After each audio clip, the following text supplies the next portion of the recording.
বন্ধুরা, এমনটা কি আপনার সাথে অনেকবার হয়?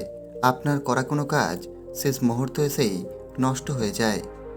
জ্যোতিষদের মতে কখনো কখনো এমন হয় যে আপনার কুণ্ডলিতে কোনো সমস্যা নেই, তবুও আপনার জীবনে অনবরত সমস্যা ঘিরে থাকে। আসলে এমনটা হয় আপনার খারাপ ভাগ্যের কারণে।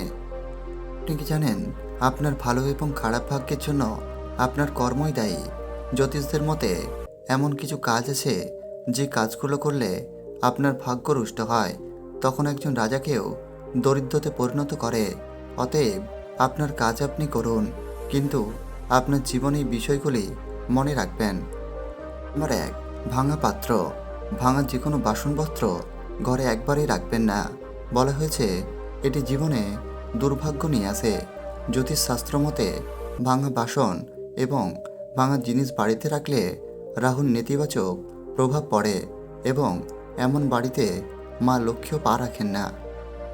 নম্বর ২, জীর্ণ জামাকাপড় দান করা। কখনো কাউকে জীর্ণ পোশাক দান করবেন না।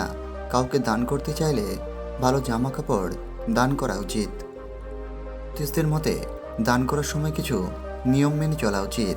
খারাপ উদ্দেশ্যে সবাইকে বলে দান করে কোনো লাভ নেই, বরং তা আপনার ভাগ্যের উপর প্রভাব পড়ে। নম্বর ৩, যখন আমরা জেনে বুঝে বা না জেনে বুঝে কোনো দরিদ্র বা অসহায় ব্যক্তির হৃদয়ে আঘাত করি, তারা আমাদের সরাসরি আঘাত করতে না পারলেও তারা কেবল আমাদের অভিশাপ দেয়। যখন আপনার কোনো বিপদ চলছে বা আপনার অশুভ সময় চলছে এবং সেই সময় যদি কেউ আপনাকে খারাপ অভিশাপ দেয়, তখন তা খুব দ্রুতই কাজ করে। জানেন কি এটা আপনার কি ক্ষতি করে? এই সময় আপনার মনকে দুমড়ে মুচড়ে রাখে, চলার পথে হাঁটতে দেয় না, সবসময় কিছু ভুল হয়, আয়ের উৎস বন্ধ হয়ে যায় এবং আয়ের উৎস না পেয়ে ঋণের দায়ে আটকে পড়তে হয়। এছাড়াও গৃহে কোনো শুভ কাজ হয় না, বিবাহে বাধা, বিভিন্ন রকম বাধা আসতে শুরু করে। সময় দেবতারাও আমাদের ছেড়ে চলে যান, ইষ্ট দেবতা ও পূর্বপুরুষেরাও আমাদের ছেড়ে চলে যান। তাই এবার থেকে এই বিষয়ে খুবই সাবধান থাকতে হবে। জ্যোতিষদের মতে খারাপ কাজ করা কোনো ব্যক্তির বাড়িতে খাওয়া উচিত নয়। বলা হয় এটি আপনার স্বভাব ও ভাগ্য নষ্ট করে। এছাড়াও ভুল চিন্তার মানুষের বাড়িতে খাবার খেলে সম্পর্কের মধ্যেও তিক্ততা আসে। এছাড়াও আপনার প্রতি খারাপ চিন্তা করে এমন ব্যক্তির বাড়িতে খাবার খেলে আপনার ভাগ্য নষ্ট করতে পারে। ৫, ঋণ নিলে তা অবশ্যই পরিশোধ করুন। অন্যের কাছ থেকে টাকা ধার নিলে অবশ্যই তা পরিশোধ করতে হবে। সময় ঋণ নিয়ে তা সময় মতো পরিশোধ না করলে আপনার জীবনে খারাপ সময় আসতে পারে। তাই কারো অর্থ অপব্যবহার করা উচিত নয়।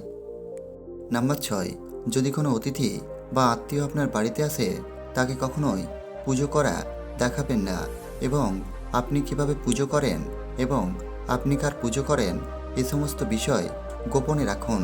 এরূপ করলে আপনার পূজা ও গুরু দীক্ষা বৃথা হতে পারে এবং আপনার বাড়িতে আশীর্বাদ থাকে না। ৭, কারো কাছ থেকে বিনামূল্যে কিছু নেবেন না। কথিত আছে যে কারো কাছ থেকে বিনামূল্যে কোনো জিনিস বা সেবা নেওয়া উচিত নয়। জ্যোতিষশাস্ত্র অনুসারে কারো কোনো জিনিস বা সেবা বিনামূল্যে না নিয়ে এর মূল্য দিতে হবে। বিনামূল্যে কিছু নিলে দুর্ভাগ্য আসে এবং হঠাৎ আপনার সম্পদ কমতে শুরু করে। জন্য আপনি দরিদ্রদের খাওয়ানোর চেষ্টা করুন এবং তাদের ভালো জামাকাপড় দান করুন। নাম্বার ৮, এঁটো হাত দিয়ে রান্নাঘরের পাত্র স্পর্শ করবেন না। জ্যোতিষশাস্ত্র অনুসারে এঁটো হাতে রান্নাঘরে সব বাসন স্পর্শ করে তা পরিষ্কার না রাখলে ঘরে উন্নতি আসে না এবং মা অন্নপূর্ণা ক্রুদ্ধ হন। নাম্বার ৯, খারাপ জামাকাপড় পরা। আপনার যদি ভালো জামাকাপড় থাকে তারপরও আপনি ভালো জামাকাপড় না পরেন, অর্থাৎ নোংরা না ধোয়া ছেঁড়া জামাকাপড় পরেন, তাহলে আপনার ভাগ্য আপনার উপর ক্রুদ্ধ হয়। জ্যোতিষদের মতে এতে মা লক্ষ্মীও ক্রুদ্ধ হন এবং অর্থের ক্ষতি হয়।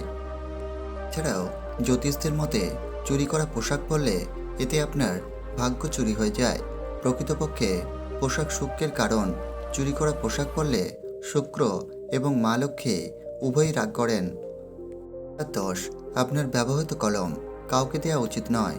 বলা হয় এতে আপনার আর্থিক ক্ষতি হতে পারে। অতএব আপনি যদি কাউকে আপনার ব্যবহার করা কলম কাউকে দেন, তাহলে এবার থেকে সাবধান হন। 11, নারীদের সম্মান করুন। যারা ঘরের বাইরের মহিলাদের অপমান করে, তাদের প্রতি মা লক্ষ্মী এবং ভাগ্য উভয়ে রেগে যান। প্রাচীনকাল থেকে বলা হয়ে থাকে, নারীরা ঘরের লক্ষ্মী, তাই তাদের সম্মান করলে ঘরে সুখ ও আশীর্বাদ আসে। 12, দান ও পুণ্য সবসময় গোপন রাখা উচিত। দান ও পুণ্য গোপন রাখলে ফল পাবেন। গোপনীয় দান দেবতার চোখের সামনে থাকে, তাই আপনি কখন কোথায় কতটা দান করলেন তা কখনই কাউকেই বলবেন না। নাম্বার 13, আপনি অসুস্থ হলে আপনি কতটা অসুস্থ তা সবাইকে জানানো উচিত নয়। আপনার অসুস্থতা, আপনার কী রোগ, আপনার দুর্বলতা সম্পর্কে কাউকে বলবেন না। এইগুলি কেবল তাকেই বলুন যাকে বলা উচিত। 14, ফাইন্যান্স অর্থাৎ টাকা। আপনার কত টাকা আছে, আপনি কত উপার্জন করেন এবং আপনার কত ব্যাংক ব্যালেন্স আছে এবং কত ঋণ আছে, এইসব কথা কাউকেই বলবেন না। এই সমস্ত জিনিস গোপন রাখা উচিত, না হলে আপনার জীবনে সমস্যা আসতে পারে। বন্ধুরা, ভিডিওটি পুরোটি দেখবার জন্য অসংখ্য ধন্যবাদ। ভিডিওটি যদি ভালো লাগে প্লিজ লাইক, কমেন্ট, শেয়ার ও আমাদের চ্যানেলটিকে সাবস্ক্রাইব করতে ভুলবেন না। ভালো থাকবেন সবাই, সুস্থ থাকবেন।